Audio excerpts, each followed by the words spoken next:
En otras palabras, le dijeron al gerente de Iberia Buenos Aires, si el avión entra en cielo argentino, a lo mejor le pasa algo. Llega, sí. A lo mejor le pasa algo. A ver, lo decíamos recién en la presentación del programa, se están cumpliendo 60 años ya de aquel retorno frustrado de Juan Domingo Perón a Argentina, quedó allí en Brasil. Si nos puede dar los detalles y comentarnos cómo fue esto.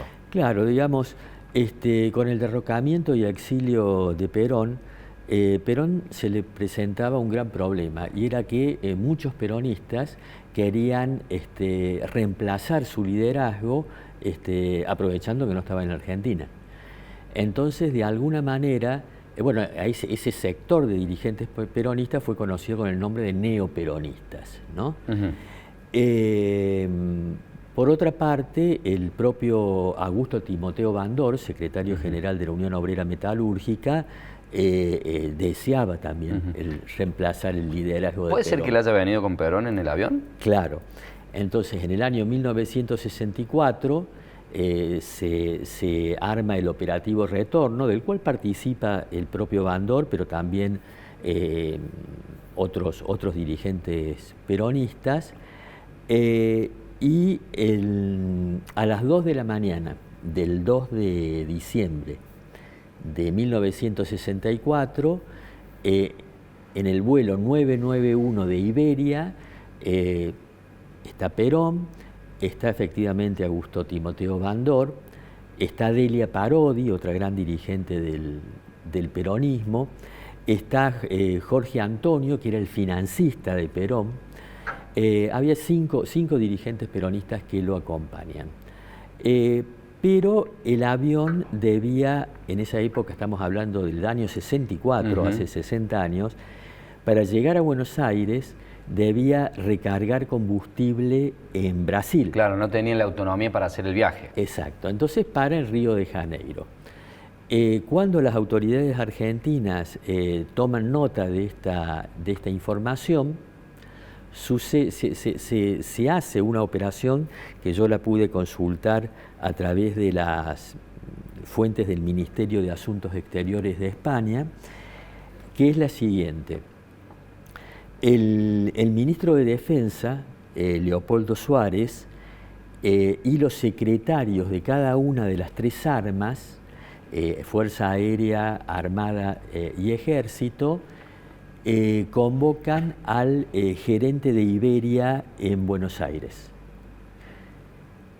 y le dicen lo siguiente: miren, nosotros no tenemos ningún problema en que regrese Perón a la Argentina, pero aquí hay muchos antiperonistas, entonces no podemos garantizar la seguridad del aparato a partir del momento que entre en el espacio aéreo argentino. Es decir, en otras palabras, le dijeron al gerente de Iberia Buenos Aires, si el avión entra en cielo argentino, a lo mejor le pasa algo.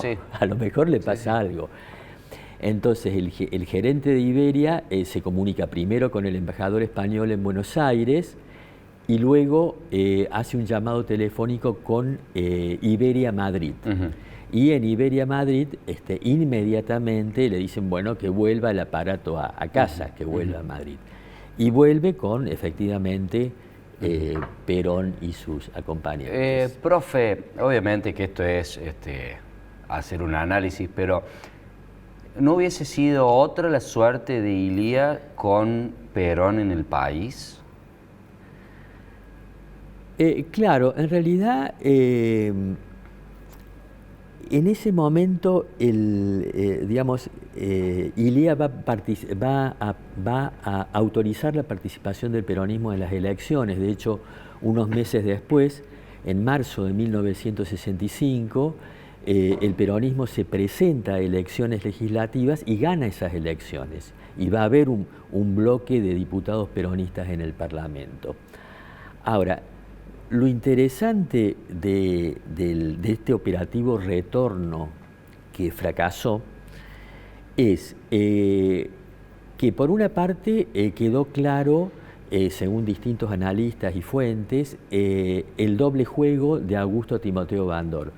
porque por una parte contribuye al operativo retorno, pero estando parado el avión en Río de Janeiro, no se le ocurrió llamar ni a un acto público, ni a una huelga general en Argentina para que se le permita regresar, Sí, cuando 2 meses antes... No se le ocurrió. No se le ocurrió, entre comillas, cuando 2 meses antes había paralizado la Argentina con el famoso plan de lucha de la CGT, que había significado la ocupación de casi todas las fábricas del país, ¿no? Quedó claro entonces el doble juego de Perón. A Perón de Bandor. A Perón le sirvió. A Perón le sirvió porque mostró su voluntad de volver, pero también le sirvió a los neoperonistas y le sirvió a Bandor en el sentido de que podían por fin decir, bueno, nosotros hicimos lo posible para que vuelva, pero como no vuelve, hay que buscar otro liderazgo, ¿no? Y de ahí hasta el retorno en sí mismo, bueno, el desastre también que ocurrió, ¿qué pasó en el medio? A partir de... digamos, de este retorno frustrado, sí, hasta Cámpora, digamos, con el desastre que hubo en el medio, ¿qué fue lo que pasó? Bueno, lo que pasó fue la dictadura del general Onganía en junio del 66, dictadura que en los primeros momentos va a contar con el consentimiento de los dos principales referentes del sindicalismo peronista. En la segunda fila del Salón Blanco de la Casa Rosada van a estar de impecable saco y corbata nada menos que Augusto Timoteo Bandor y José Alonso, ¿no? Que era un referente del sindicalismo peronista no bandorista. Bueno, pero la política de Onganía era una política claramente antiobrera, y muy poco tiempo después el sindicalismo va a enfrentar a la dictadura de Onganía. Bien, no fue, si se me permite, no fue tan sanguinaria y tan espantosa como la que vino después, ¿verdad? No, bueno, la del 76 no tiene parangón, ¿no? Sería correcto afirmar esto, entonces, sí. Sí, no. Pero aquí, Gabriel, lo que habría que señalar es que los años 60 en Argentina y en el mundo fueron años de radicalización política de la juventud. De confluencia incluso de nacionalismo, marxismo, cristianismo, ¿no? En una clave de izquierda, inspirada en gran medida en la Revolución Cubana. Es en este contexto de radicalización juvenil y de radicalización de los sectores medios que el general Perón reemplaza como su delegado personal en la Argentina a Paladino, que era un político moderado, por Héctor Cámpora. Y empieza a darle a Héctor Cámpora un papel preponderante, junto con otras 2 personas, porque lo nombra delegado personal a Cámpora, lo hace nombrar secretario general del movimiento peronista a Juan Manuel Aval Medina, y favorece que Rodolfo Galimberti sea uno de los jefes de la juventud peronista. Bien, y llega a ser un breve presidente de la Nación.